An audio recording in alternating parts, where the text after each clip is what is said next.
சாதத்தில் போட்டு சாப்பிட்ற மாதிரி சிம்பிளாக கீரை கூட்டு எப்படி செய்யலான்னு பார்த்துடலாம் வாங்க. ஒரு குக்கரில் 2 புடி துவரம்பருப்பு, 1 புடி பாசிப்பருப்பு சேர்த்துட்டு நல்லா கழுவி எடுத்துக்கலாம். இதோட ஒரு தக்காளி பழத்தை கட் பண்ணி சேர்த்துக்கிறேன். 2 பச்சை மிளகாய், கொஞ்சமாக மஞ்சத்தூள் சேர்த்துட்டு பருப்பு முழுகிற அளவு தண்ணி சேர்த்து 3 விசில் நல்லா வேக வச்சு எடுத்துக்கிறேன். பருப்பு நல்லா வெந்துருச்சு. ஒரு வாணலில் 2 ஸ்பூன் எண்ணெய் சேர்த்துட்டு எண்ணெய் நல்லா காஞ்சதுக்கப்புறமா கடுகு உளுத்தம்பருப்பு தாளிச்சிட்டு சின்ன வெங்காயத்தை நீல வாக்கில் கட் பண்ணி எடுத்து வச்சுருக்கேன். இதோட சோம்பு பூண்டு நல்லா தட்டி எடுத்துருக்கேன். சோம்பு பூண்டு சேர்த்துட்டு கொஞ்சமாக பெருங்காயத்தூள் சேர்த்து வெங்காயம் நல்லா வதங்கினதுக்கப்புறமா கீரையும் சேர்த்துட்டு நல்லா வதக்கி விட்டுக்கலாம்.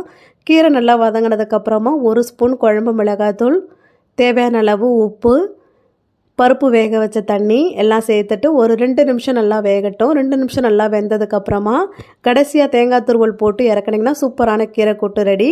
வீடியோ பிடிச்சிருந்தா மறக்காமல் அருணை கிச்சனுக்கு சப்ஸ்கிரைப் பண்ணுங்கள்.